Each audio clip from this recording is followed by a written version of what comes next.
Good evening, everyone. Hi. I'm Dr. Rachel Yu. I'm assistant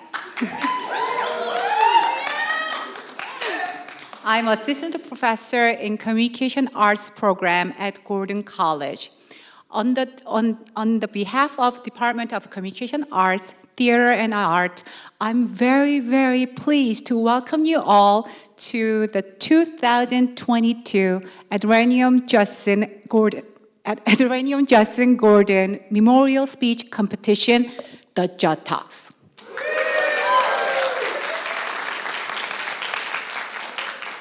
The JUD Talks are a test-style speech competition that names after our founder, A.J. Gordon. A.J. Gordon was a pastor, scholar, a writer, and a hymn composer. So he knew the power of the words and so well that he used the various types of communication to communicate, to share the good news, the gospel. So that's what we are celebrating and honoring here tonight. And we do hope that you have a great time, that you enjoy what's going to happen. But one other thing, we hope that you'll engage tonight too. And maybe you're thinking, what are you talking about? Well, this is something that we call a speech competition, but it's actually an ideas competition. And ideas are the things that make us uniquely what we are. They teach us, they train us, they direct us in those ways that the Lord would lead us. So tonight, you're going to hear ideas that maybe you've heard before, but tonight in a slightly different context. Maybe you're going to hear ideas tonight you've not heard before, and it's going to be one of those things that when you leave, you're going to just think, never thought about that. And you're going to leave here tonight a little different than when you came in, a little closer to God's will for your life tonight when you leave than when you came in. This is the power of JUD Talks. So tonight, we have 6 exceptional student speakers, and they went through very competitive audition. So Dr. Underation and I adjudicated at the audition and carefully selected these finalists. Through 10-minute long speech, each finalist will share their stories and their ideas, and you're gonna hear their speeches that will inspire and motivate and even challenge the Gordon College community. Before handing over our microphones to our MCs and getting started with the competition tonight, let's meet our finalists and hear why they are competing on this stage tonight. Please welcome Final 6.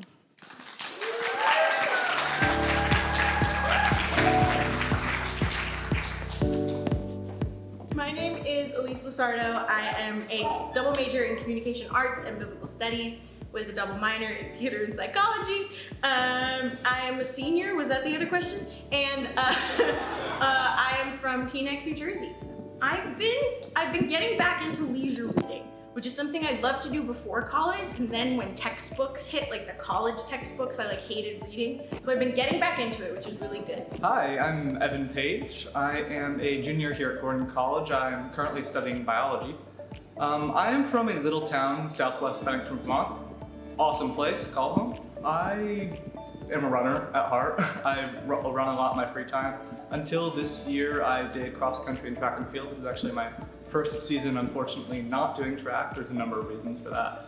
But I tend to run a lot in my free time. I read all the time. I play pool. I just try to connect with friends. Hello, my name is Caleb Railsback.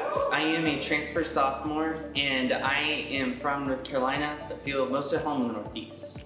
My major at Gordon College is political science with a concentration in American domestic politics and policy, as well as a minor in innovation and social enterprise and a concentration in nonprofits. One of the things that I most like to do for fun is, oddly enough, probably debate politics as a political science major. Other things that I consider fun are definitely having long conversations with friends, hanging out with people, talking. My name is Miranda Taylor, but everyone just calls me MT, and I'm a senior theater, psychology, and English minor. And I concentrate in human rights. And words are just not happening anymore. I live on Long Island. I work a lot. I am always in the wood shop downstairs. I work out a lot. I play the ukulele. Between theater and school, I don't have much time for fun things, but I do love what I do. And so theater and going to class and stuff isn't like a chore. Like, I find it enjoyable, so. Hi, I'm Ginny Viano. I'm a concentration. I'm a junior, and I'm from Groveland, Massachusetts. I enjoy going on long walks. In particular, something that I've started doing is trying to identify the different plants and animals that I find. So something that I enjoy doing is walking with my friends and impressing them by saying, that's goldenrod right there, and you could use that to heal your wounds. And like, that's something that just brings me so much joy. Hi, I am Tiazi Zakani. I am a freshman here at Gordon. I am a comm arts major, and I am from Birmingham, Alabama. I love playing games of any sort, board games, card games, spike ball, and I love hanging out with friends. I just switched over to becoming a comm arts major, and so I saw it on Instagram or emails, I don't know, I just saw it and was interested and might as well. A couple years ago, there was something that happened with a job at Gordon that prompted me to make a video about body image, because I felt like it was something that a lot of people didn't really understand, and I just needed an outlet to rant about it. And I posted this video, and I thought like a couple of my friends would watch it. It was like 10 minutes of just me talking. And it got like over 1,000 views, like random people that I didn't know were sharing it. Like, it was something that really impacted people, and it seemed like something that people really wanted to like hear more about. Last year I took Science and Faith, which really talks predominantly about evolution and how that works within Christianity. And then more recently, last semester, I took Intro to Public Speaking. I loved it. I initially just took it as a class just to see what would happen. And then I found out I loved it, took Advanced Public Speaking, and during that class we gave something similar to JUD Talks. We gave TED Talks as just an assignment for class. And my professor told me that, hey, you should try to do this for JUD Talks. When I was thinking about JUD Talks, actually, Dr. Yu emailed me and said, you're auditioning for JUD Talks, and I was like, okay. So that's kind of why I'm here.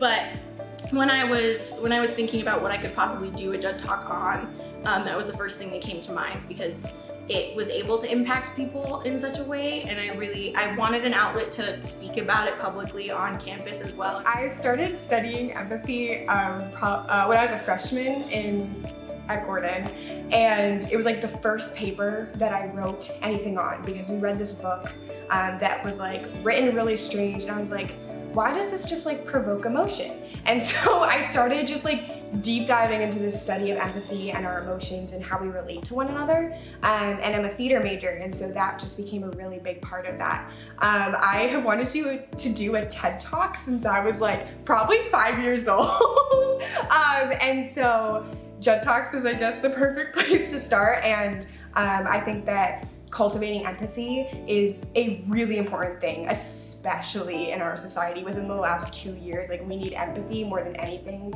and we need people that truly understand what empathy is. I realized that since middle school / high school, I'd been doing a lot of public speaking, just on accident. People had invited me to speak. I spoke in front of the church. I did a public speaking competition in high school. I spoke at my graduation. It just seemed like the natural sort of tendency of my life. I didn't even mean for that to happen, but it seemed like God was leading me to try and public speak competitively. And it's something that I truly enjoy. I love sharing my ideas with people and trying to inspire them. And JUD Talks is the way to do that every day, I think. For some reason, I was really pulled to JUD Talks, and I do really love the topic I am speaking about community, and so I really just wanted to try it out. I also want to take this opportunity to show others, not only in the Gordon community, but throughout the world and throughout the nation, that they have an opportunity to advocate for issues and ideas that they would like to also. You can take a speech and it can not only bring ideas to the forefront of people's minds that they may not have thought of before, but also encourage you as well in the sense of, as you're composing a speech to share to others, it can also encourage you and support you in your own life. I think this is going to just be a community of people who want to inspire others. I am glad to have the opportunity to participate in JUD Talks, and I look forward to competing.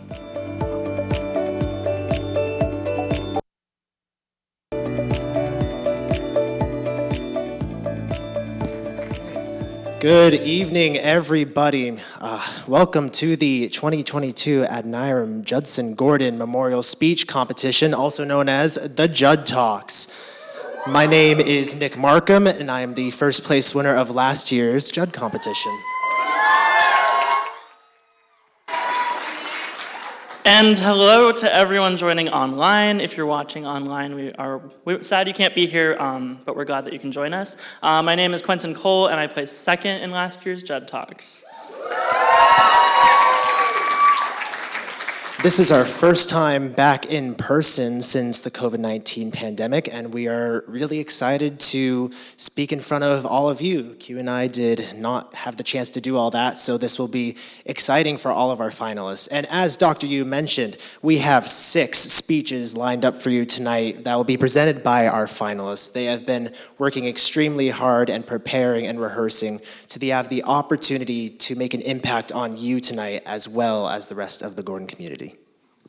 So not only will you be rewarded with some amazing information and ideas, but our speech finalists tonight are competing for 3 prizes. First place will receive $300, second place will receive $200, and third place will receive $100. So it is exciting, folks. There is money on the line. So this is no joke. So we are very excited for this tonight. But first, how are we going to decide the winners? Well, we have 3 judges here tonight that we would like to introduce to you. Our first judge is a journalist and senior lecturer in the Department of Journalism at Boston University. Please welcome Noelle Graves.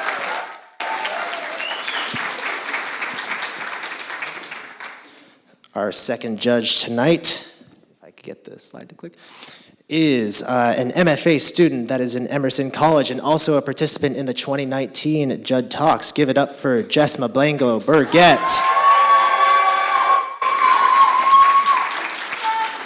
And our final judge is an R&D engineer at Energetic, a researcher and adjunct for the Gordon Physics Department, and was also a finalist in the 2019 JUD Talks. Put your hands together for Robert Meck. Awesome. Let's give one more round of applause for our judges tonight. All right, and with that, I believe we are ready to... Oh, no, there's one thing I forgot. There is a 4th prize on the line than just the first $300, $200, and $100 prizes. There is a 4th prize that'll be decided by you, the audience, and that will be the People's Choice Awards. So later on, there will be a QR code on the screen. And as Dr. Underation said, keep your ears open, and we'll have a wonderful time tonight. Yeah, so if you're joining us online, you'll be able to access this as well. And when you're in person, you'll be able to scan that QR code. Keep your ears listening very well for your favorite speech, and you'll be able to cast your vote, and we will reveal the winners at the end. And with that, I believe we are ready to get this competition underway. Who's ready to hear some speeches tonight? All right, so I will be introducing our first speaker for tonight, which is Miranda Taylor. She is a senior studying theater, arts, and psychology with a minor in English, and she will be delivering her speech tonight titled The Empathy Gym. In a society where we are often focused on what is immediately in front of us and next to us, we have hindered ourselves from experiencing empathy. The two-way path of giving and receiving empathy is difficult, as you must open yourself to be heard and hear other people. So how do we practice this? How do we get better at opening our eyes to other perspectives, cultures, identities, and ideas? We need to work out our empathy muscles. Please welcome to the stage, Miranda Taylor.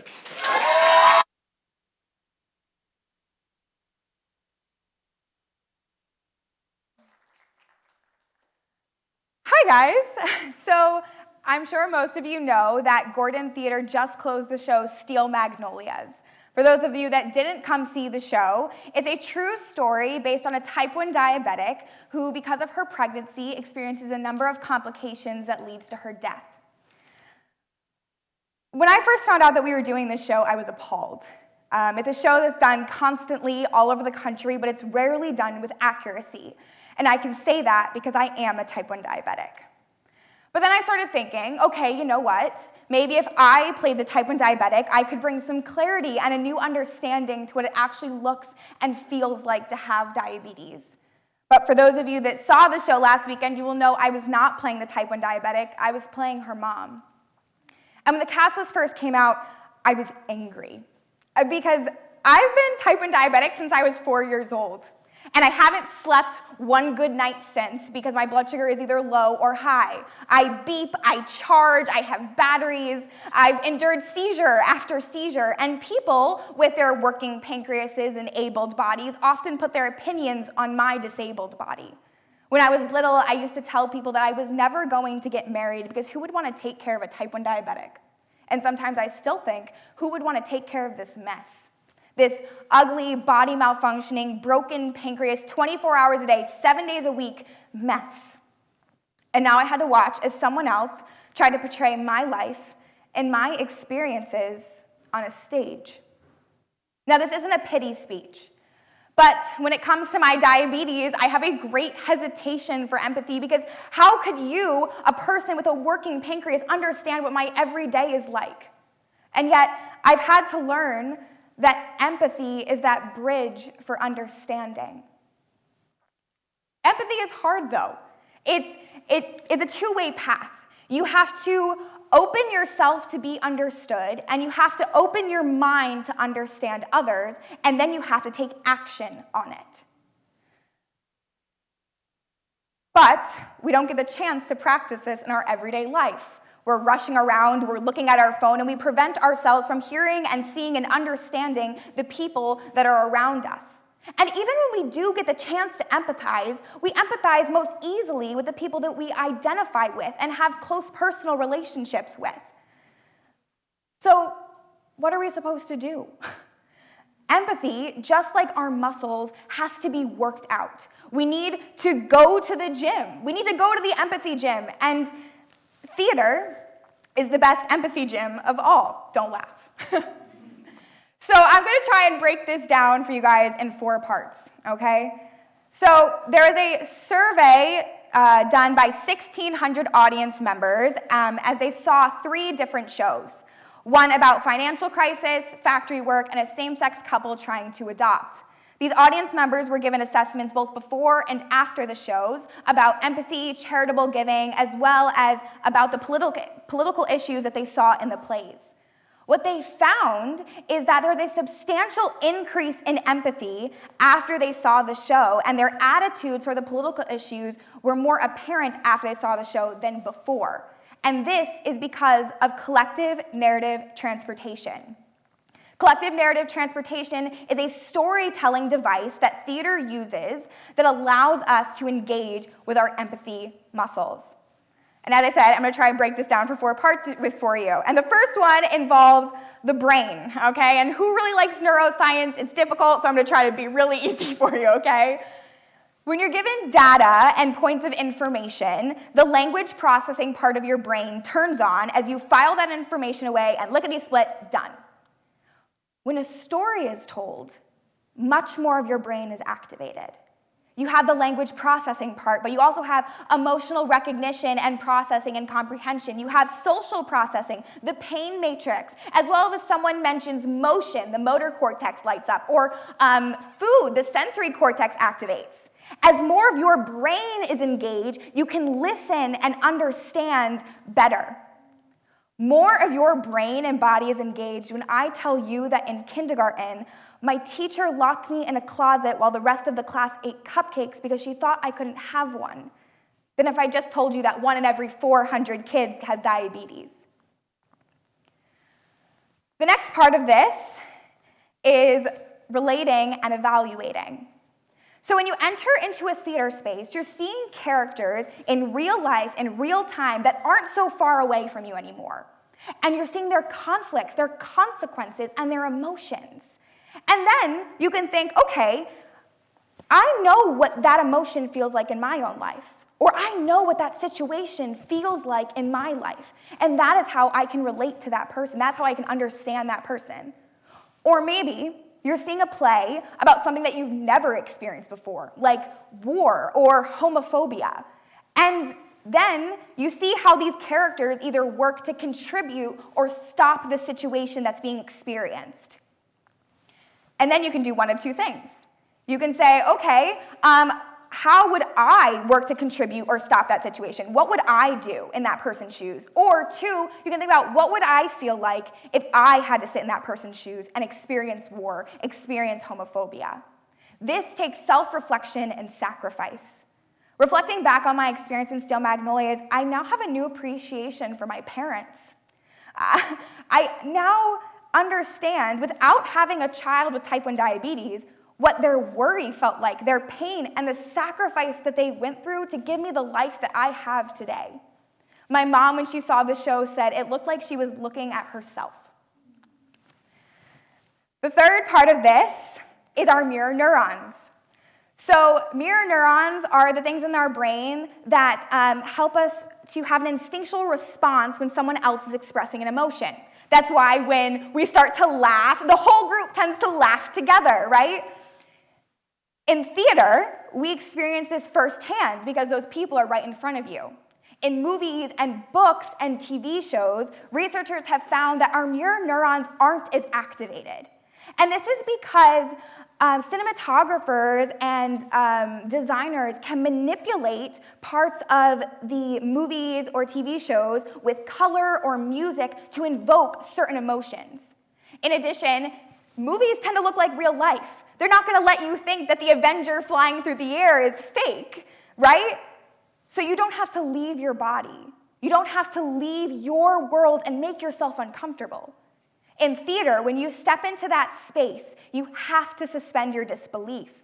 You have to let go of who you are and put yourself into those characters' shoes and into their world. The fourth part of this is collective action. Now, movies and TV shows and books can be consumed often in solitary. I sit in my bed all the time and watch TV.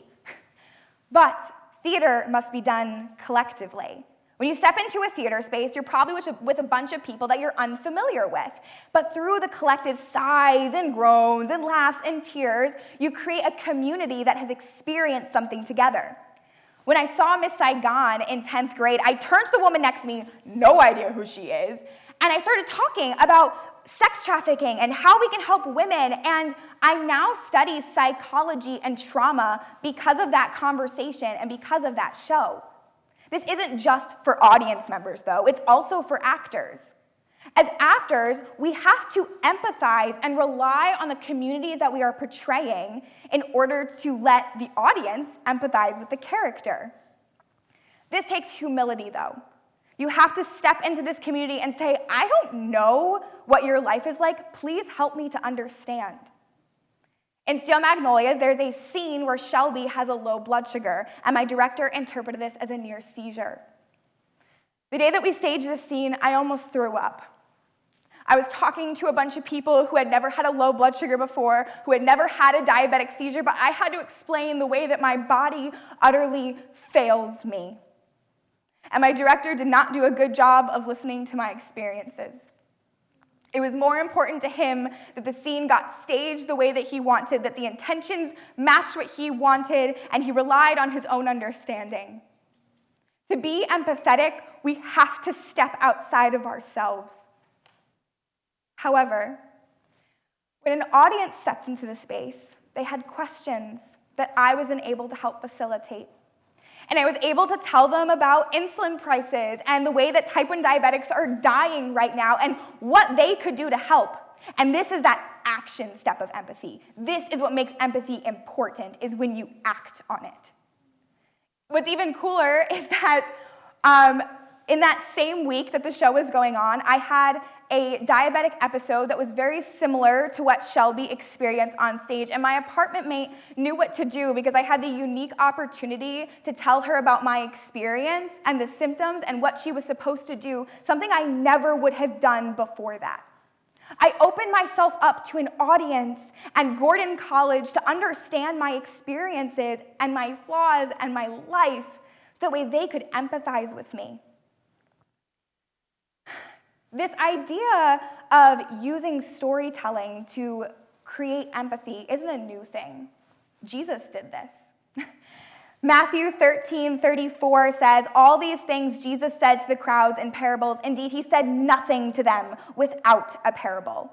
Jesus used storytelling to help his audience to understand and empathize with his message. And the gospel itself is a story about how Jesus empathized with us so much and took great action to save us.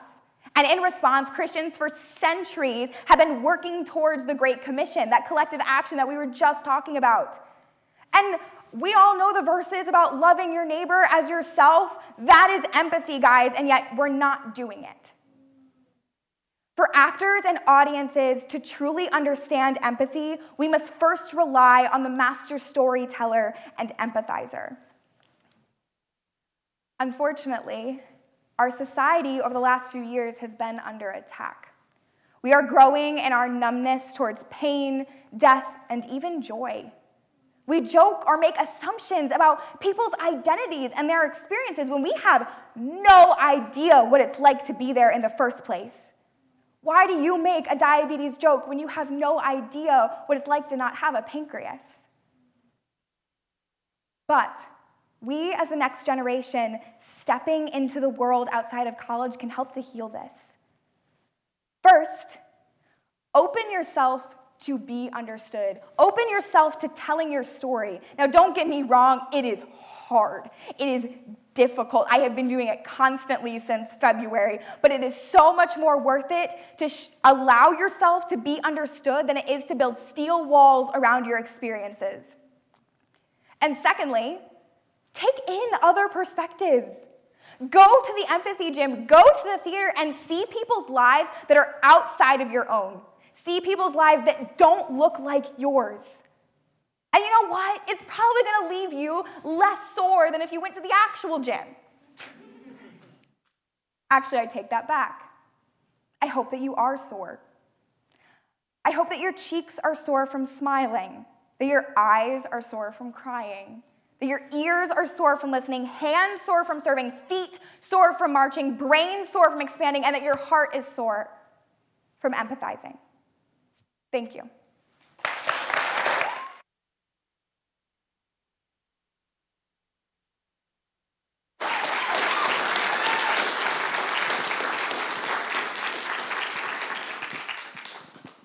All right, everyone, our next speaker tonight is Tirza Zakani. Tirza is a freshman comm arts major, and her speech is entitled The Power of a Meal. Tonight, Tirza is speaking about the power of gathering around the table and how choosing to eat around the table can enhance and strengthen your community more than you may realize. Please welcome to the stage, Tirza Zakani.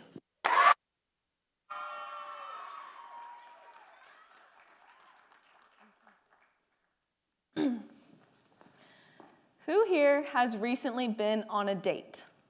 Yes? And what did y'all do? If I had to take my best guess, I would say you went out to eat. Now, why do I guess this? Because eating together is the strongest way to make a connection within a community. This community could be 2 people, like on a date, or 12 people. Everyone desires to be a part of a community, and college students are no different. Having a family away from home is a great feeling. So how can we enhance this? Well, tonight I will be talking about what I believe is the answer, which is gathering around a table. Before we continue, there are a couple of terms I'd like to define. First, interdependence. Interdependence is a mutual need for one another. And tonight you will see the connection between community and interdependence. What is community? Community is a social group of people varying in sizes who all live in the same area. Each community has their own culture. What is culture? Culture is a set of shared attitudes, values, goals, practices that all characterize a community. So, as people, we desire to be a part of a community. So we should begin to practice the art of gathering around a table. This will deepen our community lifestyle as well as our interdependence among each other. In order to do so, we need to acknowledge what gathering around the table is, how to build interdependence person to person, and how interdependence actually strengthens our community. So what is gathering around the table? We are going to look at how food and drinks are a focal point of our society, as well as how people come to the table to take a break from our busy schedules. And people come to the table as a picture of kingdom-like living. Food and drink are a focal point of our society. When people come to the table, they are more inclined to eat and drink. This is because food and drink are an easy thing to relate to. As Shauna Nyquist says, author of Bread and Wine, food is the starting point, the common ground, the thing to hold and handle, the currency we offer to one another. And she's correct. Everyone can relate to food and drink. It is the center of many of our interactions, whether that is going out to connect over lunch or having a coffee date, or maybe wine at the book club. Everyone can relate to it because everyone needs food. So why not connect over something we all need? Second, people come to the table to slow down from a busy schedule. The end of the semester is coming up in the next couple weeks, and that's so exciting. But with that comes some finals, exams, papers, projects. It's gonna get a little stressful. On top of academics, we also have jobs. In 2018, 43% of full-time students were employed. So we have academics, jobs, and the little hiccups of life that they love to throw at us. There's not a lot of designated time to just slow down and communicate with each other. But college students are not the only ones who are busy. In this study, 15 countries were surveyed at how long they spent at the table. You can see at the very top, at the very top, France spends 2 hours and 13 minutes at the table. And if you look to the very bottom, you will see the United States spending 1 hour and 2 minutes at the table. That is less than half the time that France spends at the table. If we could just stop, pause, settle down, and have a meeting, a conversation at the table, we would benefit our communities. People come to the table also as a kingdom living lifestyle. The point of coming to the table is to create community and love for others around that table. The Eucharist is a perfect example of this. As Jeffrey T. Vanderwell, author of Communion with Non-Catholic Christians, says, the Eucharist joins Christians because of their common sharing of love for Christ and for one another as members of the body of Christ.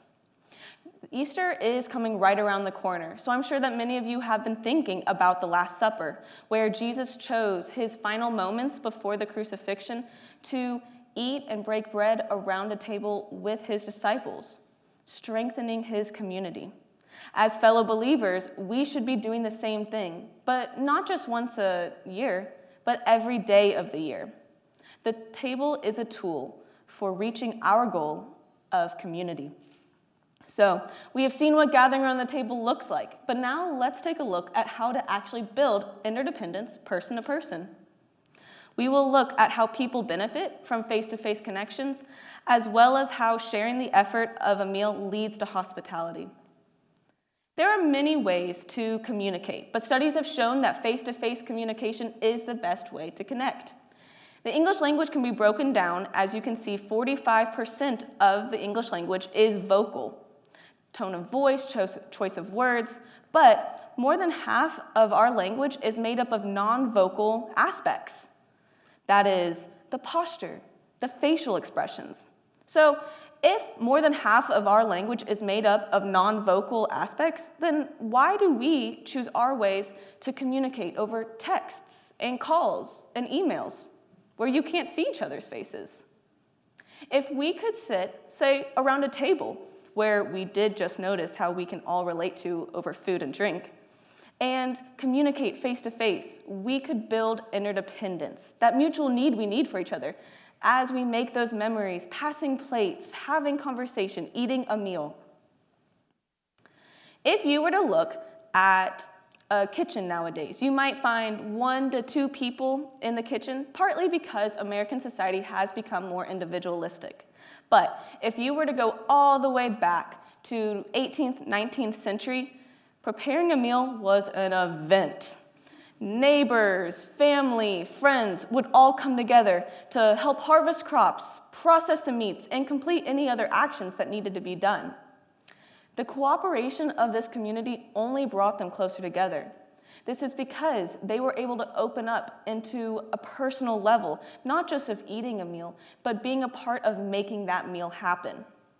Nowadays, we may not have as an intense routine of preparing a meal, but we can still have the opportunity to have that personal level of interactions. Not all of us are living with a kitchen, I understand, but those of us who live in apartment-style dorms or even live in a house have the wonderful opportunity of opening their kitchen up to prepare a meal. Getting to work side by side, cutting those carrots, cooking the meat, can just bring in another level of interdependence, that need that you need for each other. Getting to eat a meal that was prepared by the hands around the table draws that community closer together, and that's what we want.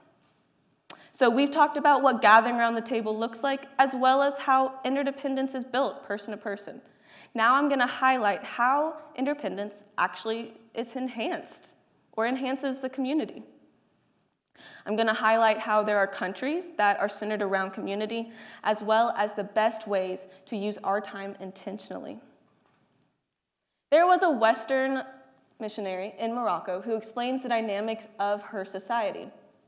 It takes time and trust to build a community with many people in Morocco. A coffee date that you may expect to be a mere 45 minutes could be up to an 8-hour event. That is a long time. But that's because trust is not just built like that. It takes time. It takes intentional actions and choices of words. One great way to do this is to invite others into your house, around your table, with your family, to build that trust, to build that interdependence between each other. Morocco is just one example of a country that is more community-centered mindset. The early church understood what it meant to invest time within their community. Many people would spend time worshiping in the temple or breaking bread in other people's houses. Because they spent so much time with each other, they knew what each other needed, and they were aware of the best ways to serve each other. Acts 2:44 through 46 mentions, every day they devoted themselves to meeting together in the temple and broke bread from house to house. By spending this time with each other and understanding what each other needed, the early church understood what it meant to build a relational-driven community. And this begins around the table. Now, I'm sure that many of you are hearing this and thinking, I don't have the time for this. I can't stop in the middle of my day and eat at a table. I have a go schedule, and I gotta stick with that. I understand. There's a lot to do, and it can feel overwhelming to just have to add another thing to the agenda. 3 meals at a table per day, that sounds really impossible sometimes. But what about 1 meal at the table a day? What if you went to Lane at lunch with some friends after a class? Or what if you had coffee at the bistro with your roommate before your first classes? The good thing to know is that everyone has to eat. It's a necessity for our survival. And everyone eats multiple times a day. So don't think of this as just another thing to add to your agenda. Because eating around a table is an option because it's flexible. So, what's the next step? What is the challenge to take? Gather around the table with others. You being there invites others to join. The conversations that are started will build interdependence, and this forms a community. Whether that is roommates, teammates, friends, or strangers, you can choose at whatever level is most comfortable to you. Ask a visiting family member over for coffee. Bring a friend to lunch. Invite a fellow student to your apartment for dinner. Each person's choice is their own. Just find a table and gather around. Thank you.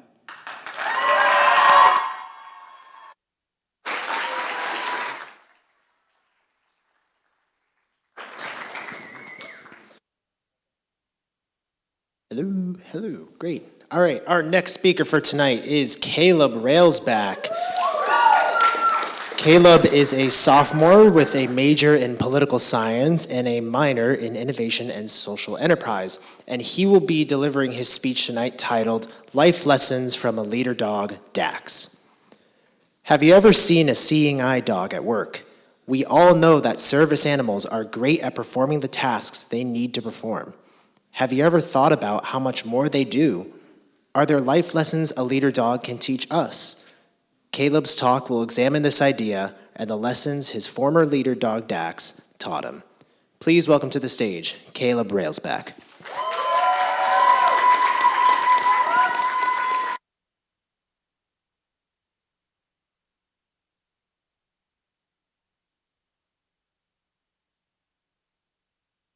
Gave his all the time. In tonight's talk, I want to discuss the life lessons that my leader dog Dax taught me. You see, I have deemed these lessons essential to living the best life that we can as human beings. For those of you who may know me, I am legally blind. If you didn't know that, now you know. You also may have seen around campus a dog.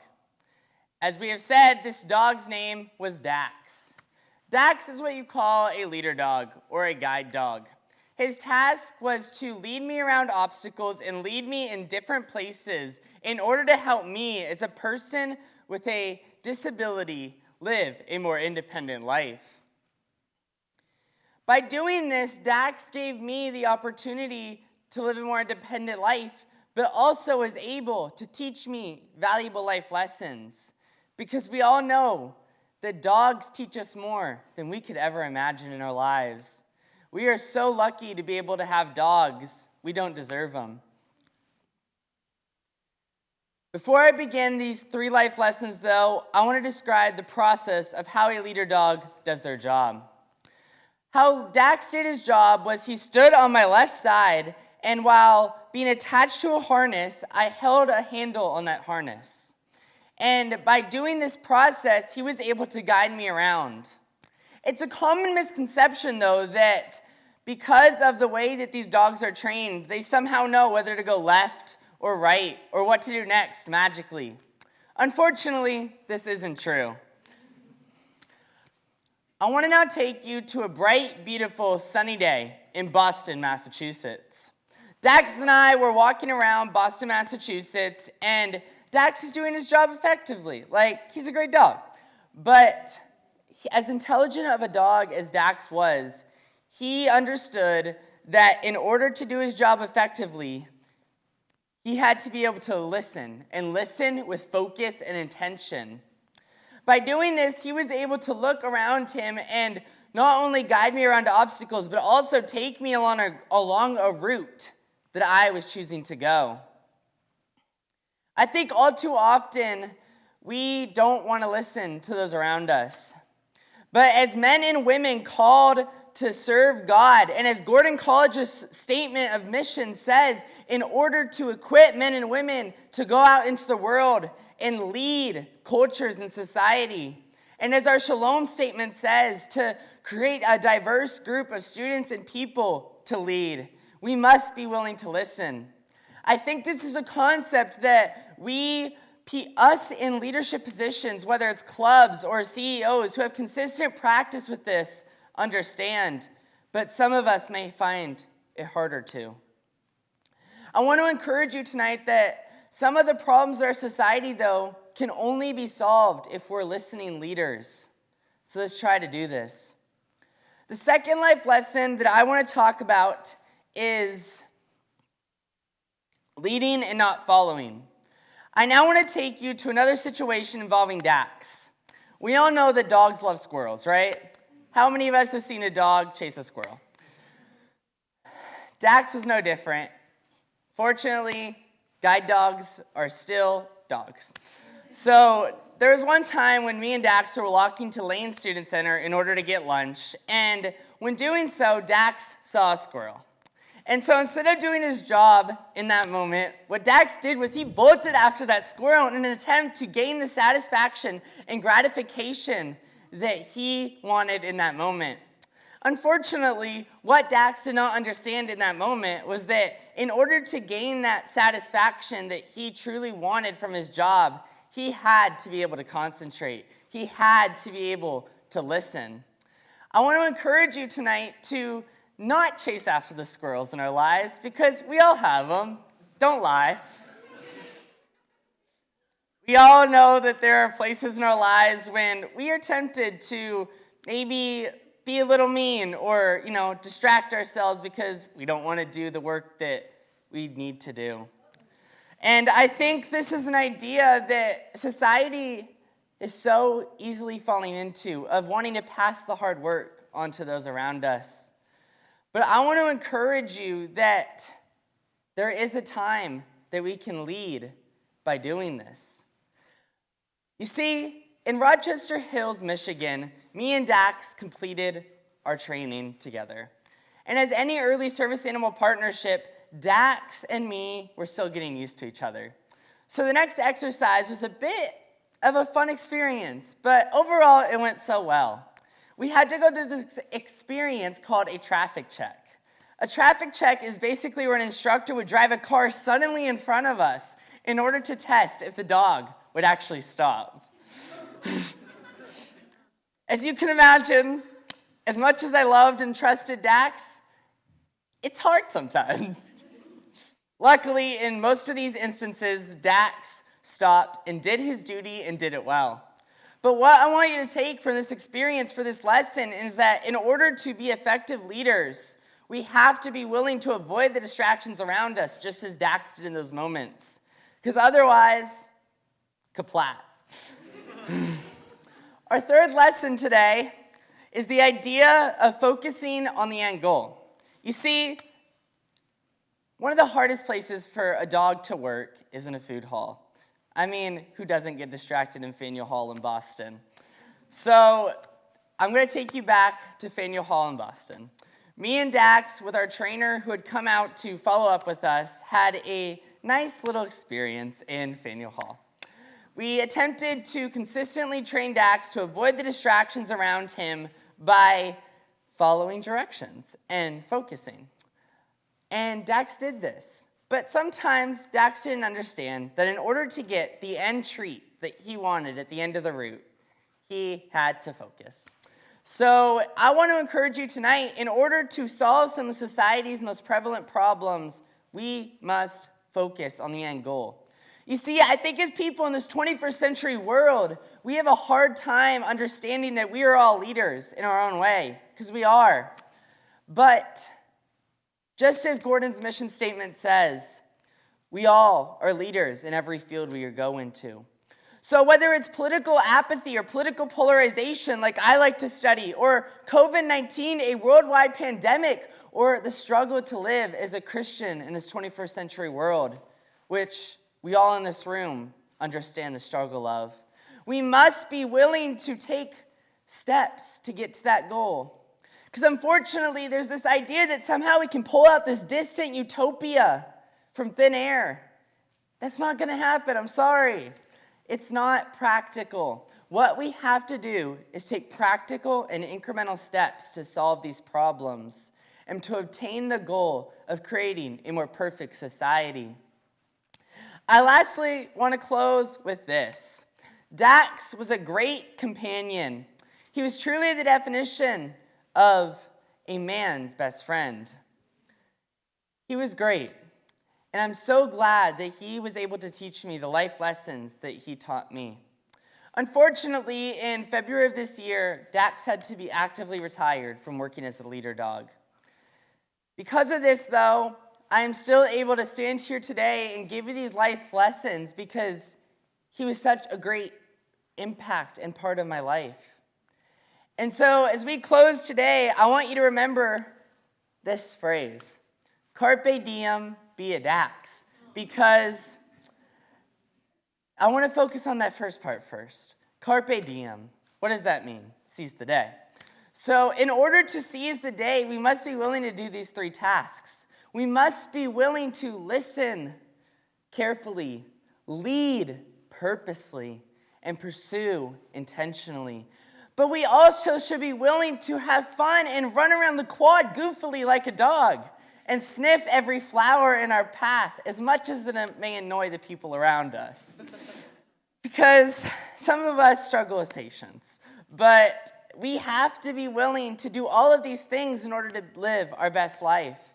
And if Dax were here right now, as many of you know, with his little mischievous smile, he would be saying, carpe diem, be a Dax. Thank you.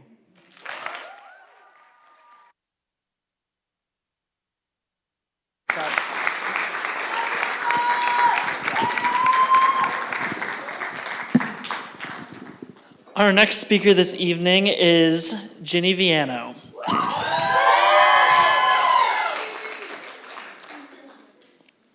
Ginny's speech is entitled The Sacred Mundane. As we get older, life seems to lose its magic. Our lives are depressingly lackluster compared to those in our stories. We can go through life wishing for more or decide to recognize the real magnificence of creation. Please give it up for Ginny Viano.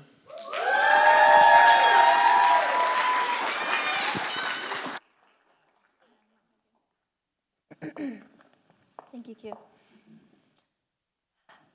In the summer of 2013, I was convinced that the magical world of Narnia lay dormant and concealed behind a closet door. Specifically, Emily's summer lake house. Rustic New Hampshire atmosphere and the smooth silence of the lake at night all were evidence of a magical world hidden behind the old closet door at the back of the old cabin. And every night in the 2 weeks leading up to my visit, I prayed earnestly and desperately that God would grant us entry. I tearfully promised that I had faith, and if it was important to God, I was sure it was at least an ounce bigger than a mustard seed. Inevitably, as you might have guessed, I was met with disappointment. How many other children who grew up in Christian households likely had this experience? Yeah, a couple of you.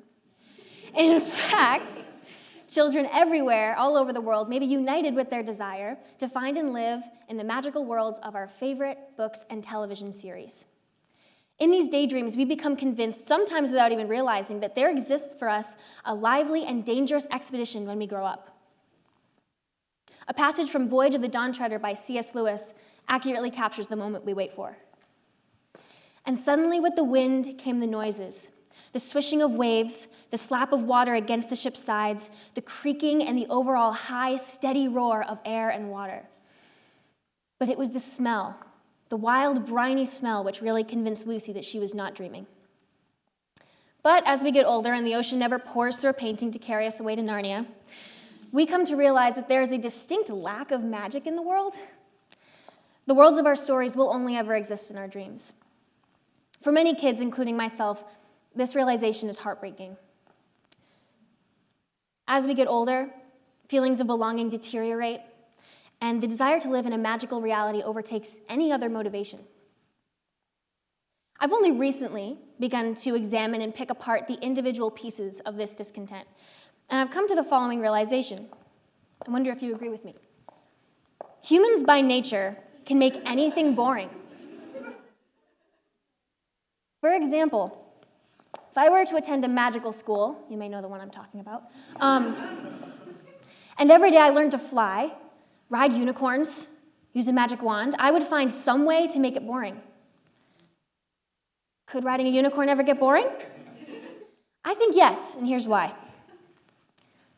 Think of the planet we live on. It's mostly water.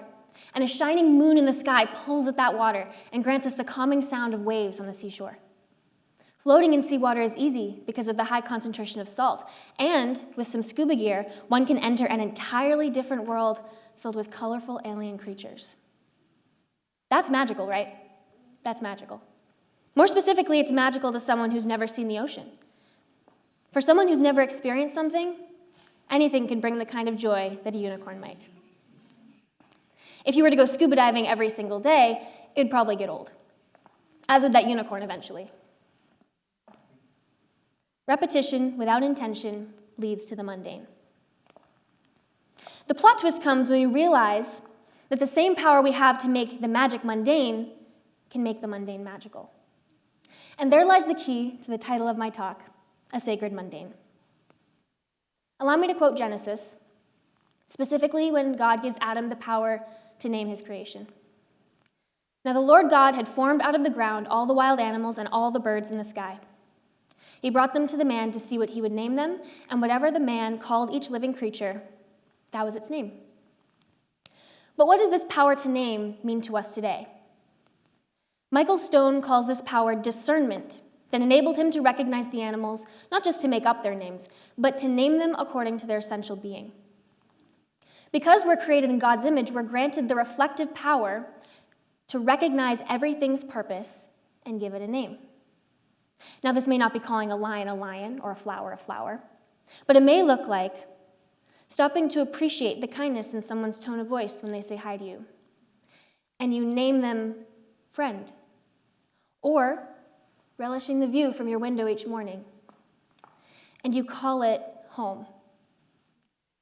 These things naturally have inherent purpose because of the one who created them, but by recognizing their importance to us, we give them a name.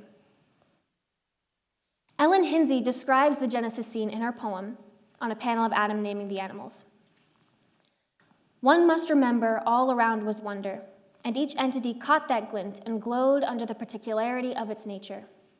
Him seated beneath the noble oak and glorious leaf full aloft, pronouncing each syllable in deaf voice and sure of its apt transubstantiation. You may recognize that theological term, transubstantiation, from the Catholic view of the Eucharist. But the way Hinsey uses it here gives us insight into what the power of naming means to us as God's children. As Adam named each creature, he was sure of its apt transubstantiation, meaning that he had faith in the power of each name to become the essence of the thing itself. Instead of the bread and the wine transforming into the body and blood of Christ, he saw the essence of each creature and gave it a name that made its essence true. I argue that we have a similar power to perceive the holiness in every creation and reiterate its importance to us. This leads to a joy that elevates normal events to become sacred. In Philippians 4:12 and 13, Paul says, I have learned the secret of being content in any and every situation. His strategy? Through him who gives me strength. I take this to mean that while God creates us with purpose, it's up to us to find contentment in that purpose. For how wonderful a story is the story of a great God versus the forces of evil, and how real. This story tells us that we're created with intentional purpose. For in the garden, God created and it was good, but he left the naming up to Adam. Everything has inherent purpose, but it is our responsibility to name it. Instead of monotony, repetition becomes a sacred practice. Chores, like washing the dishes, making the bed, doing laundry, daily life maintenance, become holy rituals that we revel in simply because we can. Uncomfortable things like public speaking, taking tests, exercising, are now privileges because we're blessed to be able to do them. In the same way that the magic of our stories would eventually become boring for us, normal life is now magical because of our effort to make it so. We find a holy repetition in our little lives, somehow both the same and different from the kind of joy we'd have going on a magical adventure. It's important for me to mention that There are very real atrocities that occur in this world, as you're all aware. People suffering from war, persecution, famine, poverty. Maybe your individual struggle looks more like being demeaned every day and insulted for who you are, feeling your health deteriorate and fail. Is a sacred mundane, like I've been talking about, possible for you? Possibly. I put forward that one way is through the power of the Spirit, the Holy Spirit, to be more specific. Paul, who underwent great persecution, starvation, incarceration, is the champion for those for whom any kind of joy is a task. I don't presume to understand your struggle or know your struggle, but perhaps you can see the kind of hope that comes through looking at life this way. Because the life of the sacred mundane is effort. Perceiving the sacred purpose behind everyone and everything is a lifestyle and a practice. But waiting and wishing for things to become magical is wasted time. Because of the gift of our existence, we can find joy in reality as we would in stories if we make the effort to give a name to our God-given purpose. The latter half of my admittedly short life thus far has been marked by a profound sadness, based on the assumption that it doesn't get better. There's no magical world in a wardrobe waiting for me that would feel like home as soon as I step inside, no matter how hard I pray for it. But I'm learning to make the small things matter the way they were meant to. We've been given our minds in this fantastic world, and the hardest and yet most rewarding task we have is to name it. When you leave this building today, you'll have a choice. You can choose to see the reality of this world, or you can choose to remain bored, forever wishing for more. But you will walk out into a world of magic. What will you name it? Thank you.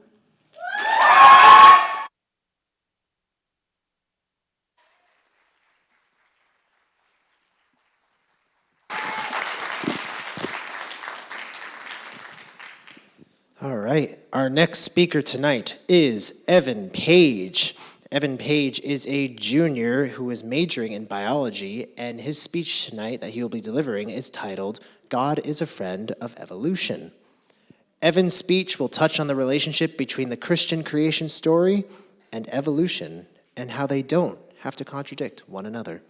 Please welcome to the stage, Evan Page.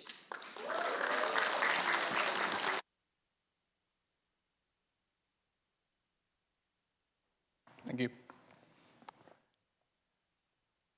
Good evening, everyone. As Nick just mentioned, my name is Evan Page. I'm here tonight to talk to all of you about how we all got on this floating hunk of rock that we like to call Earth. Now, personally, I was born on May 18th, 2001.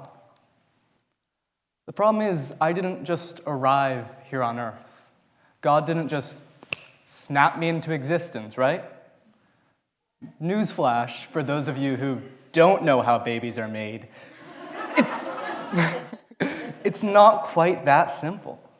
First, I was conceived, and then I was carried by my mother for 9 grueling, uncomfortable, painful months. During those 9 months, I grew, I developed. I started off as something small, insignificant, and I began to grow into something more complex, something I'd like to think is just a little bit more beautiful.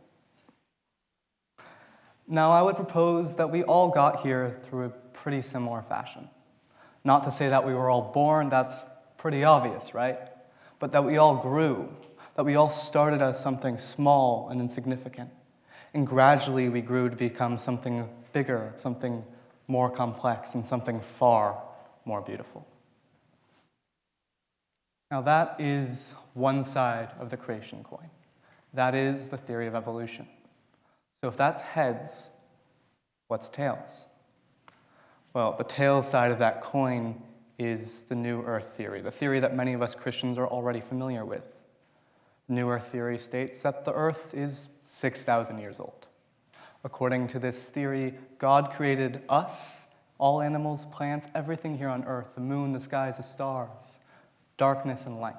And on the 7th day, he created us, Now, I'm not here to say that that theory is wrong. That's just one side of the coin. So what's the other side of that coin? Well, the other side of that coin is evolution.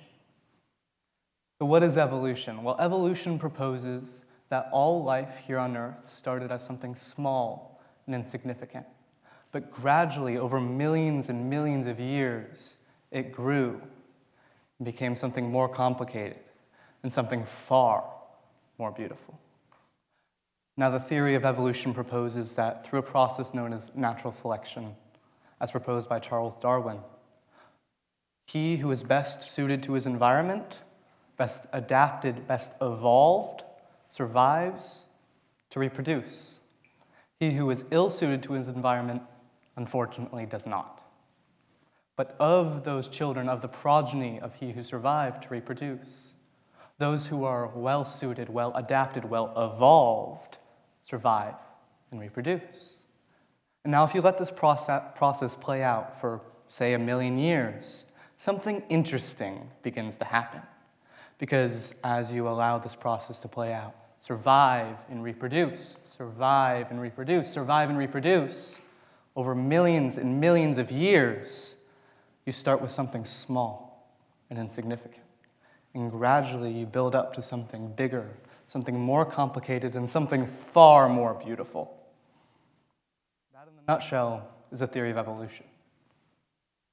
Unfortunately, this theory is rather controversial, and it's rather difficult to talk about, especially in the Christian setting. Now, I've embarked to have this conversation as many times as I can with students here at Gordon and in other places. One of those other places was at Camp Brookwoods up in New Hampshire. Now, I had the privilege of being a camp counselor at Camp Brookwoods. I was in charge of the spiritual well-being and development of a group of 12 to 14-year-old boys. That was fun. While I was there, as somebody who is passionate about evolution, clearly, I decided to have that conversation with the kids. I asked, what do you think about evolution? What do you know about evolution? Do you have any questions? Are there any answers that I can provide? And of course, I wasn't here to try to change their minds. When they asked questions, I gave answers on both sides. I gave evidence for and against both theories. But in talking about such a controversial topic, I was misunderstood. Something crazy happened. I had a camper, a 13-year-old boy, tell me, his counselor, that I was blaspheming. What? This is a 13-year-old boy telling his counselor, the person in charge of his spiritual development and well-being, that you know that whole Christian thing? Yeah, you suck at that. A blow to my ego, I admit. But the craziest thing is, that wasn't even the weirdest thing that happened that summer. Because when that kid went home and does what kids do, and told his parents about how his summer went, and he told his parents that I had allegedly said, you can't believe everything you read in the Bible, that got taken the wrong way. Because that parent did what all good parents should do. He reached out to camp and said to my boss, hey, there's a problem here. So my boss, doing his job, sought me out. And he found me one day while I was on my break. And he said, Evan, we need to have a chat. Now, when has that ever gone well, right? Fortunately for me, it wasn't all that terrible. What ended up happening is he told me, okay, so this is a conversation that maybe you shouldn't have with 12 and 13-year-old boys, because maybe there was just a misunderstanding. They didn't get the message that you were trying to provide. They thought you were trying to change their minds. Now, of course, that's not what I was doing, but he said, they're 12, they're 13. Just don't have that conversation. See, I would argue something different, though. I would argue that it's not because they're 13-year-old boys, but because it's the society that we live in. We live in what is known as an echo chamber. Our friends, the people we surround ourselves with, are so often people who believe the exact same thing we do. And I'll admit, it feels good to have that constant validation. When you say something and you hear it from all around you, it feels good to think that you're right in your heart, to know that you're right. And this is especially prevalent with topics such as evolution, a topic of such duality, where it's black and white, where it's night and day, it's light and dark, where there's only two sides to that coin. The problem is, while the coin may be two-sided, it's still a coin. It doesn't matter what side of that coin you look at, the message is still there. That coin is the coin of our creation. It is the story of our creation. God didn't create us through the new earth or the old earth, or he did. But at the end of the day, it really doesn't matter. Because what is that coin? That coin is God's love for us. God created us because he loves us. That's the end of the story. That's all that matters. So we need to take the steps required to see it that way. We need to look around us in our lives. We need to walk through the woods. And if we find evidence for evolution, look at it. Take it in. Really look at it. And if we read the Bible at night and we find evidence against evolution, look at it. Read it. Breathe it in. Really look at it. We as a society need to take these steps to make our own opinions, not just to listen to those pre-described to us. We need to take that step. And sometimes the step we take is going to be a step back. Sometimes we need to look at the big picture. Sometimes we need to see the coin for the fact that it's just a coin. While there may be a heads and a tails to that coin, at the end of the day, it's just a coin. It's God's story of love for us. It's that he created us because he loves us, that he cares for us. It's creation with passion and intention to care for the rest of the world, for the plants and the animals here on it. So when we flip that coin,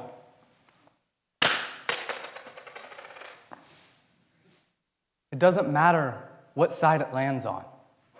It doesn't matter if you believe in old earth or new earth. It doesn't matter. Because what matters at the end of the day is that God loves us.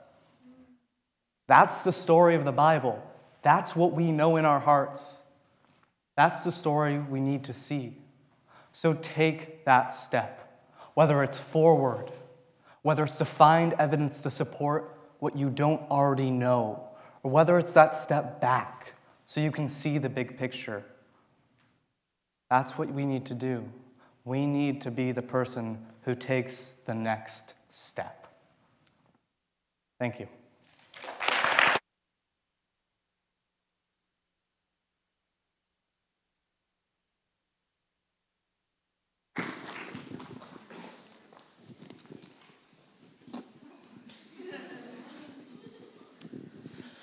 All right, our final speaker tonight is Elise Losardo.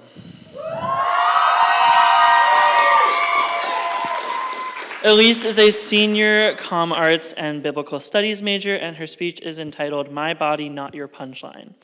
Elise's talk will explore reflections, inward and outward, on what it is like to be a plus-size woman in today's society.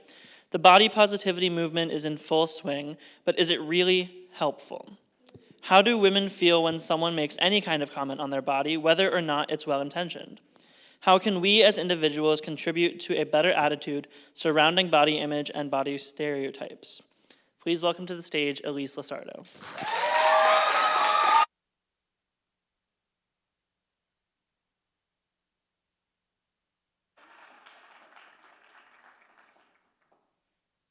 Stop telling me to love myself.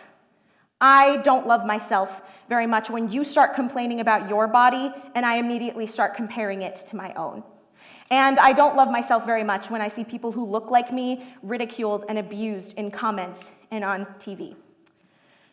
When I was in middle school, my doctor started telling me that I was gaining weight and I had to cut out the candy and the cookies. But here's the problem. I can't remember the last time candy and cookies were readily available in my house. When I would tell my doctor that, he would nod and then the next year he would tell me the same thing. I didn't love myself very much then. I remember when I was 12, and a clothing store clerk mistakenly asked if I needed to find the maternity section. My mom could not stop laughing. The misunderstanding was funny to her, but I didn't love myself very much then.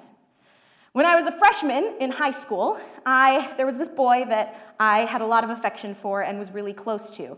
And in an attempt to comfort my 15-year-old worries that I would never be pretty, he said something along the lines of, "Well, I've talked to my buddies about you, and we all think you're pretty cute, especially if you lost a little bit of weight."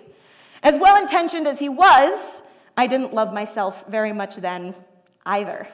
When I was a junior in high school, I wanted the lead role in a musical so badly that I developed an eating disorder because I believed I was too fat to get the part. After all, this was a soprano romantic lead with dainty mannerisms. I ended up getting the part, and yet none of the costumes that they had handed down from another theater department fit me. I had to have one dress made from scratch, and another one just ended up being a prom dress that I had bought for myself. This was in the spring of 2017, and ironically, the spring of 2017 is also the last time I've been in a relationship. I was getting constant comments on my body. People were complimenting me all the time and asking what I had done to jumpstart such a drastic change. I thought that I had everything I ever wanted, but I still didn't love myself. I don't love myself when I watched Friends and saw the episodes with Monica in a fat suit, but I also didn't love myself when I watched Hairspray and saw a bigger woman defeat all the odds and actually get a man to like her, in spite of the fact that she's big. I don't love myself when you tell me that God looks at the heart, because unfortunately, a lot of people don't think like God. When I was a freshman in college, I saw a booth for a comedy show called Exit 17 Live. And I signed up to join the film team because I was never really known as a funny person, and most of my jokes with friends from home fell flat. But somewhere along the road in college, I fell in love with comedy. I learned a sense of comedic timing. I started to thrive off of the feeling that I got when I made people laugh. It was almost as if I was learning to love myself. I rose in the ranks at Exit 17 Live. I ended up writing for it and becoming a news anchor, and now I actually host it right in this very spot. Thank you. I tried to do theater here as well, just as I loved to in high school, but unfortunately, I was turned down at every audition I attended, until this year, when we did a comedy season. You see, now I'm a hot commodity in the theater department because it doesn't matter if you're big if you're playing a comedic role. Now, don't get me wrong, I do truly love comedy, and I'm so glad I had the opportunity to hone it in here, and I love bringing joy and release to people. But sometimes I wonder if I developed this love of comedy because this is the place that society expected for me to go into. Now, it's possible that I was putting expectations on myself that no one else really had, but when you take a look at plus-size representation in the media, can you blame me? First off, we've got the comedy characters who used to be fat. So you've got Monica from Friends, Schmidt from New Girl, Hannah from Pretty Little Liars, Quinn from Glee, Patty from Insatiable. And all of these 5 very, very popular shows contain flashbacks with the character in a fat suit. Then you've got the characters that are main characters, and they're fat and they're sad about it, and they need everyone to know that they're fat and sad about it. You've got Adie Bryant's character in Shrill, Willow Dean from Dumplin', Kate from This Is Us, Sierra from Sierra Burgess is a Loser. And then there's the funny best friend. She's confident, she isn't getting male attention, but she also doesn't need it. Now, I wish that I could be the person who lost all the weight and can joke about how fat I was before. But right now, that's just unrealistic. So I'm left with being the sad main character or defining myself by my funniness. And when you take those 2 options, the funny best friend doesn't seem all that bad. Take Ivy from Good Luck Charlie, Trish from Austin and Ally, Willow from Liv and Maddie, Miranda from Bunked. These are all Disney Channel shows, as in kids are learning that this is how things are supposed to be from the ages of 5 or 6. Other examples include Fat Amy from Pitch Perfect, and more recently, Weezer Boudreau in Steel Magnolias. Now, Shirley MacLaine played Weezer in the film adaptation, and as far as I know, no one who is plus size has ever played her in any main Broadway, West End film productions. I had the privilege of playing her just a few days ago in Gordon's production, and I was so grateful for the opportunity. I felt that I did justice to the role, and I really enjoyed playing her. But there was something I was painfully aware of as I played this role. When I say lines like, I have trouble getting enough grease into my diet, and I try not to eat healthy food if I can help it, and it's not my fault that men find me desirable. Those lines are funny, but they're funny in a different way than when someone who looks like Shirley MacLaine says them. I get funny looks when I talk about my dumbbell collection or my love of running, and I can rarely get a salad in Lane without somebody complimenting my decision to be healthy today. I'm scared to go out into the real world because studies show that up to 45% of employers are less likely to hire an obese person than someone else, and I'm looking to go into the media industry. To look like I do and have any chance of being what society would deem successful, I have to be so confident and funny, it's like I don't even notice that I'm fat. Except I do. I notice it all the time. I don't like looking in windows because I see my reflection in them. I hate clothes shopping with my friends. I actually don't enjoy clothes shopping at all. And my love language is physical touch, and yet I never feel so big as when a smaller person tries to give me a hug. Now, I know there are women who are smaller than me who feel the exact same way. I know there are people who have been abused and harassed just for their weight, and to them, my struggles may seem like minor inconveniences. I'm not here to tell you that life is harder for me than it is for you. And I'm not here to bash Hollywood either. This Is Us, Friends, New Girl, they're some of my favorite TV shows, and I truly enjoy watching and re-watching them. But what I am here to say is this. Please become more aware of the stereotypes that we've built surrounding our bodies. You probably know by now that you shouldn't call people fat. That's great. But you also shouldn't call yourself fat or talk about when you used to be skinny, because you have no idea what other people's perception of you is and how that is making them feel. You also shouldn't call I already said that. Oops. I was going to say you shouldn't call yourself skinny, but I already said that. I'm not here to tell men to stop objectifying women's bodies either, because y'all have heard enough of that. What I am here to tell men is that your body insecurities are just as valid as women's are. And I'm also here to tell women to stop objectifying each other so that they can objectify themselves in comparison. I am not here to say that pride is deceitful and beauty is fleeting, but a woman who fears the Lord is to be praised, because there are plenty of women who fear the Lord and are also beautiful, and I would love to think that I'm one of them. I'm not here to say that you're made in the image of God, because you are, but the image of God is not stained as easily as this one is. I am here to tell you to respect me and to respect yourself and to respect your bigger friend. Not to feel bad for me or feel bad for yourself or feel bad for your bigger friend. Respect our insecurities, whether they're related to our bodies or not. Respect our interests of all types. Respect our romances or lack thereof. Respect the clothes we choose to wear, whether they be giant hoodies or the tightest booty shorts or a mix of both. Respect when we want to make a change in our lifestyle, whether that be for a bodily result or a mental health one. And respect when we don't think that's necessary right now. Respect others. You don't need to avoid the topic of the body. You really don't. But take the time to listen. Listen to how my body affects the other experiences in my life. Listen to one another, and please, for the love of God, stop telling me to love myself, because I'm going to get there one day, but it's not going to be you who gets me there. Thank you.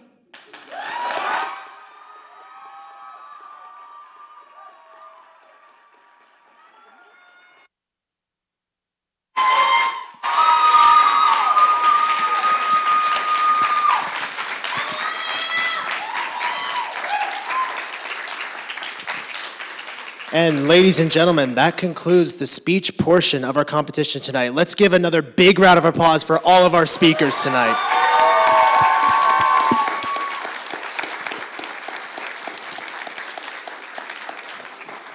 So like we mentioned at the beginning, there's an opportunity to vote for your favorite speech. Voting is now open. You can use this QR code, scan it, and vote for your favorite speech of the evening. Judges, you are dismissed to deliberate. We'll give you about 10 minutes to make your decisions. And we would like to invite all of our wonderful speakers up to the stage for a little bit of a Q&A session. Can we give them another round of applause? Do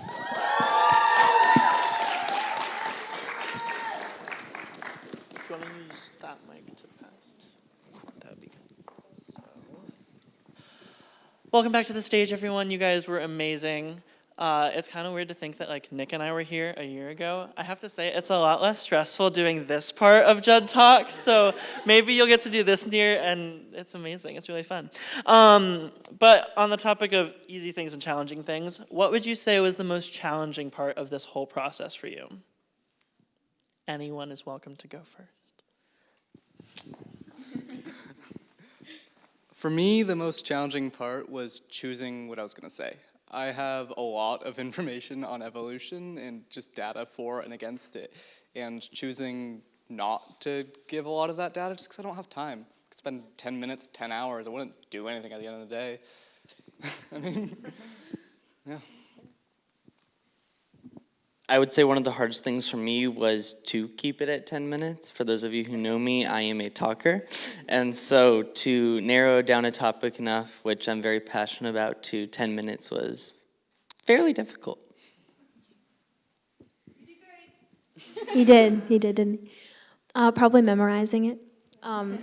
Took me a very long time. I think it might have been 2 weeks ago when I had my final meeting with Dr. Underation, and I still had to look at my notes to figure out what I was going to say, and that was pretty terrifying. But we got there eventually.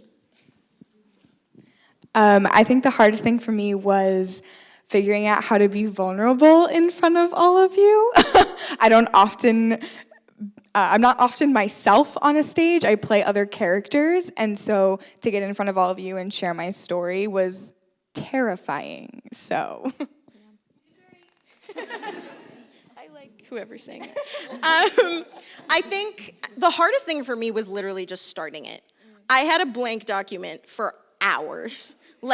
Actually, I had a blank document for days, and I would just stare at it, and I'm like, I don't know how to start this. And then once I started writing, I had it done in like a couple of hours, but it was definitely, I just sat there like staring at a blank document that just said JUD Talk at the top for like days, so yeah. Mine would also probably be partly memorizing. I would just stare at the speech thinking, okay, I'm going to memorize it word for word, and that was stupid. So thinking of the best way to go about it and actually be confident in myself that I knew what I was talking about, yeah. Awesome.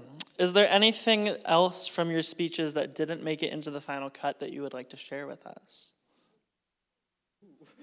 Briefly. Briefly, yeah. Not like your whole fifth point. I would probably say I had a lot of research and statistics and subpoints to what I was talking about. I'm very passionate about community, and it was hard to cut it down to 10 minutes. I just had so many different words, to be able to be super concise about it. Yeah, for me, like I said before, it was a lot, just a lot of different facts, data, different evidence. More interesting thing is I had another story of kids doing something stupid that made me look bad at camp that kind of tied into the whole evolution thing. So chose not to go with that one because public image. I think I have so many more stories than the ones that I told here. And I'm glad I told the ones that I did. I don't think there are others. Like, there are others that I originally had in it, and then I was just like, this is not something that I really want to share. And I'm definitely an oversharer, and I'm a very open person. And so, like, being like, okay, this is going to hurt me more than help me if I put this in here was, like, a big step for me, I guess. So, yeah. I think just like Elise was saying, like just more personal story stuff, just times of being harassed as a type 1 diabetic, or times I've experienced empathy as a theater goer and a theater participator. So yeah, but I hope that you got enough personal story from that. I had, in my first draft, the lyrics to one of my favorite songs, to try and connect that way. But in the first rehearsal, Dr. Underation said, "I don't think it really fits in there," and I was heartbroken. But I did take it out eventually. Mine was a interesting experience. To Ki's wishes, I'll keep it short. But I think I started a whole different topic about a week and a half ago, I'm pretty sure, after talking to Dr. Yu. So I don't know if any of you remember me going around Lane and asking like 200 people different things about hope, but that was what my original speech was about, and it kind of went a different direction, so.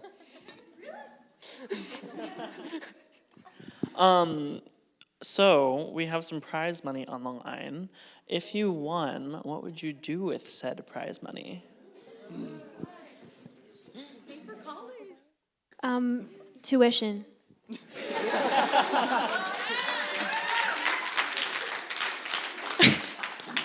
Yeah, I'm gonna pay for insulin. It's gonna be great. Probably like college. And groceries. I haven't gone grocery shopping in a really long time because it's just so expensive. Like food is expensive. So yeah.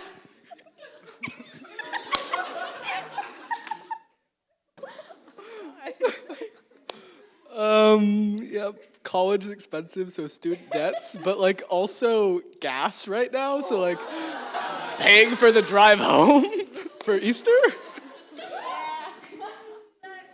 Yeah, college, I don't know. Partly traveling home, it can get expensive. I would say probably save some of it, and then if I won, I would probably also donate part of it to Leader Dogs. It's so cute that everyone said college, because I thought the exact same thing, and then I got a tattoo.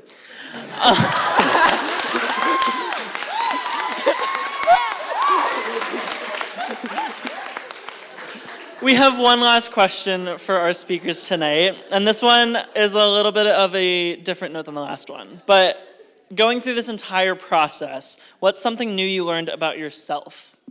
Yeah, I could definitely take that one first, Q.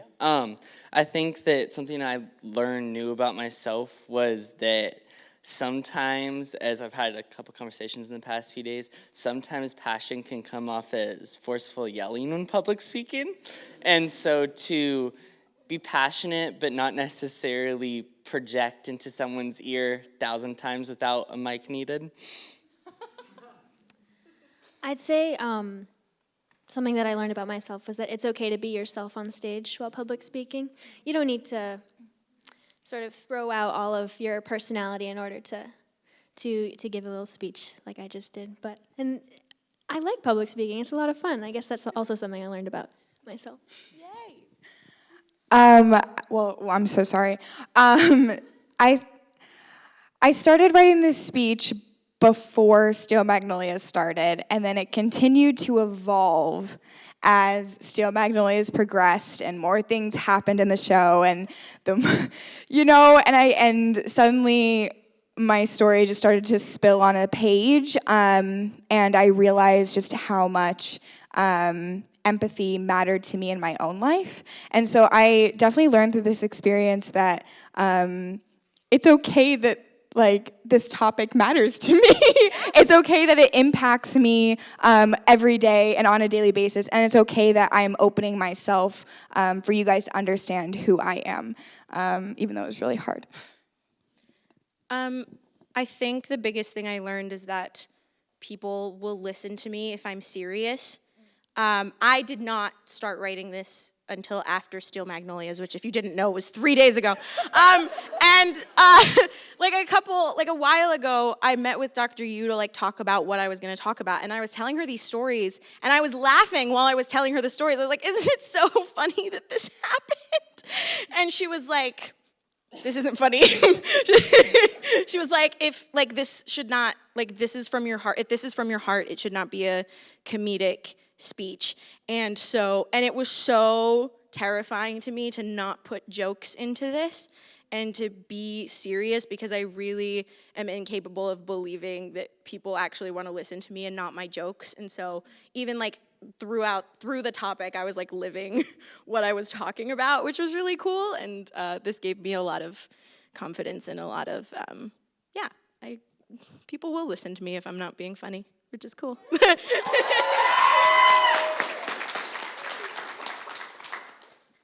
So what did I learn? I suck at memorizing, and sometimes when you try to say words, other things come out. Maybe they are words, maybe they are not, but it's not as elegant on the outside as it is on the inside, so yeah. I think I learned I learned more about how to listen to others.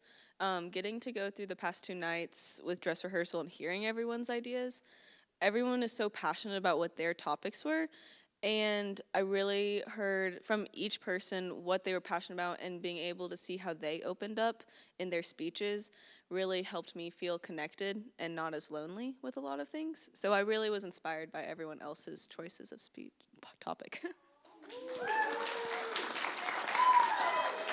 Awesome. Well, thank you so much, contestants. I believe the judges are still deliberating. So in the meantime, for the audience, if you have any specific questions or general questions for us, please feel free to raise your hand and I'll get the mic to you. So, I saw your hand first. Okay. Yeah, you do. Oh, so cool. Hi. Oh, that's loud. To Evan Evolution. Sorry, I thought of that. I thought it was so funny. As someone who, I haven't done, of course, the extensive research that you have, but I have tried to talk about evolution in a few different churches, and they kind of shut me down. So what would be the best space to talk about evolution? Do you think we should start incorporating it in church or just in Christian colleges and Christian seminars? I think the best way to incorporate is just through conversation. I've, somebody who's a bio major, had the privilege of talking to a lot of my professors. Now, on the first day of my Bio 105 class, the first biology class I took here at Gordon, my professor told me, okay, so this whole evolution thing, yeah, we're going to work with that. We're going to assume going forward that evolution is real. So that got us to talk about it. On the way out of that class, the first day, I had a 30-minute conversation with a girl who had been told her entire life that evolution can't exist. Just from experience, the best way to get more information is to have those conversations. Be not necessarily open-minded, but understand that through the Bible, it's been translated so many different times. Things have been lost. There are different ways to interpret the Bible, and not one single one of them is going to be perfectly correct. So, yeah. I saw your hands up next after.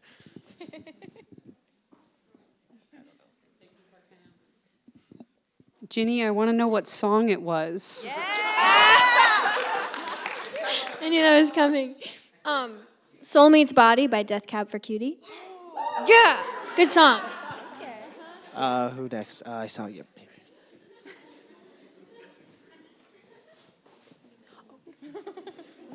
Got a trip Run, over Nick. here. Okay, first of all, y'all all did amazing. Shout out to Caleb. You did great. Second, Elise, have you been eating? Are you okay?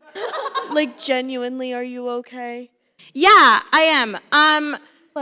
I genuinely, are you eating at Lane? Where are you getting food No, from? I have the dining dollars plan Okay. that's all dining dollars, and so I've been using that. It's just Gillies. Is it food? Is it not? We don't. No, I get you. I just was genuinely concerned. Thank you. About I your health. appreciate that. No, yeah, I'm fine. And I appreciate your concern. Thank you. Okay, perfect. That's it. I'm coming to Yadam. Don't worry.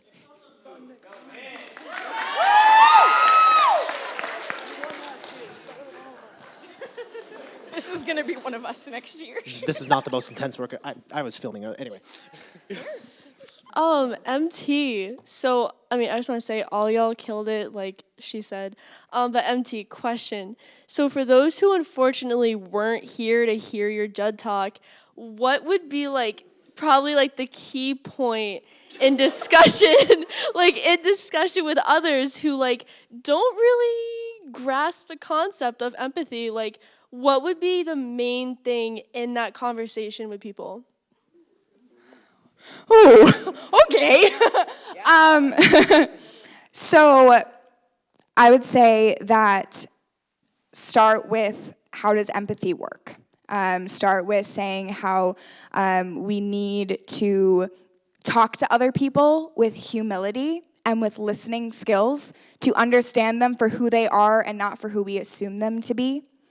And secondly, we need to talk about how we need to open ourselves to be understood, to not be afraid of our stories or our experiences, and tell them how we could do it. And theater is one of those really cool options because it's in a space that's not so far away, It's in a space that's right before our eyes, and it's in a space that's immediate and it's safe.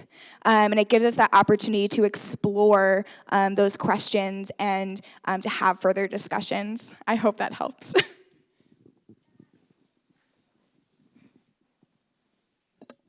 Hi, Elise. I adore you so much, and it made me shed a few tears during your talk to see my life mirrored in your talk almost exactly. You spoke on very briefly a couple topics, one about your doctor's visits, and two about the kind of TV and the kind of media that is presented to us at kids. Do you have anything else to say about kind of medicine and what is taught to doctors about body type and what that means, and just kind of growing up in those systems that are taught to be trusted, that are necessarily wrong, because like you said and stuff. Honestly, I am a very strong believer in the medical profession. Don't get me wrong. But when it comes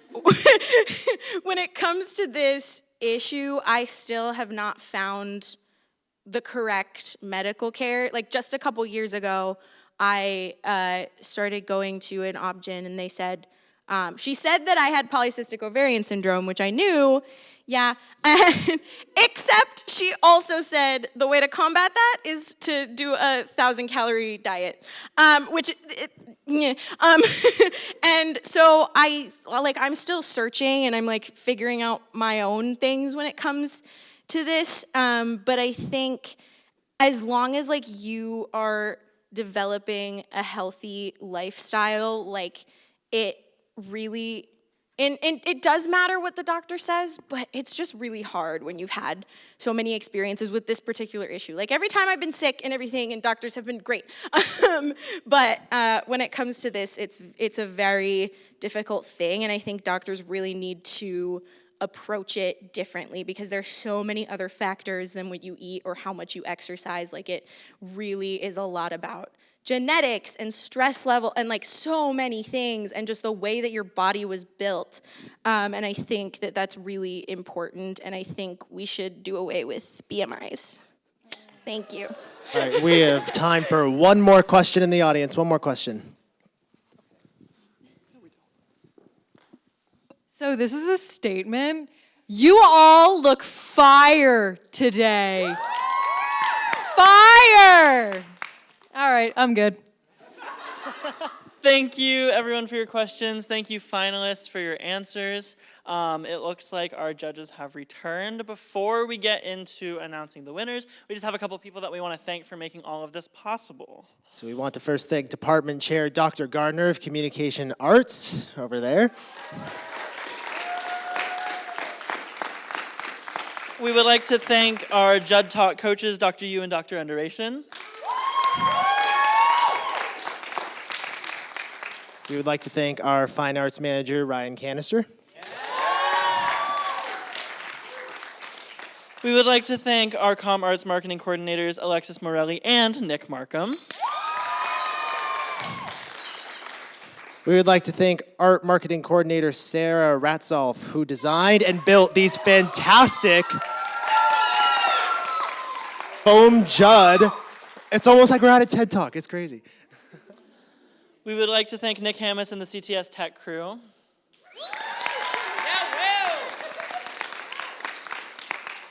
We would like to thank the Design Center, Physical Plant, and Bon Appetit for refreshments afterwards.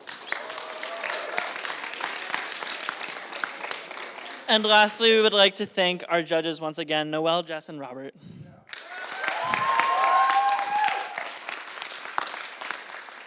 And now it is not time for us to announce the winners yet. We just want to remind you one more time that there is a reception following this, so if you would like to talk to our finalists one more time, I'm having so much fun. If you would like to talk to our finalists some more, or just enjoy some light refreshments and chat with your friends about these topics, because they're definitely worth continuing talking about outside of this event, feel free to join us outside. All right, so now we will present the winners of the JUD Talk competitions. We will be announcing third, second, and first place, as well as the People's Choice Award. So I believe, Q, you are announcing third place. Our third place winner of this year's JUD Talks is MT.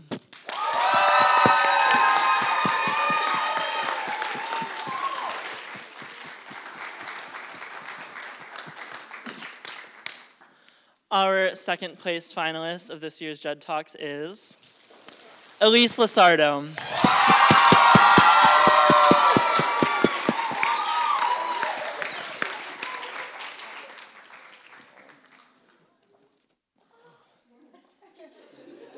All right, ladies and gentlemen, the moment you've been waiting for, the winner of the JUD Talks and of the People's Choice Award tonight is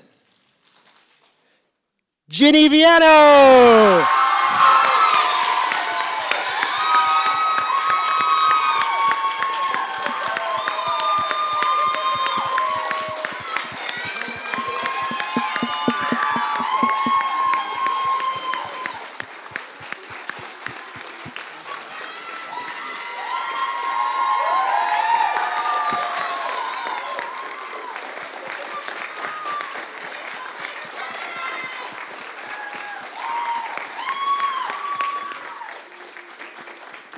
Thank you all so much for coming. Again, feel free to join us outside for some refreshments. Thank you to everyone that made this possible, and congrats again to our winners.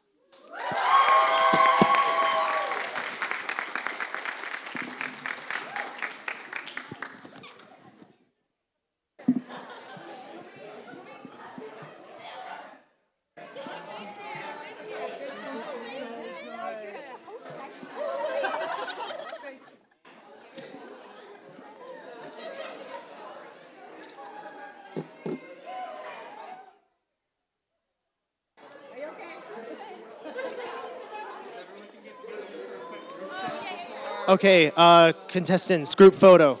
Group photo down in front. Maybe one with just the finalists, then one with some variations.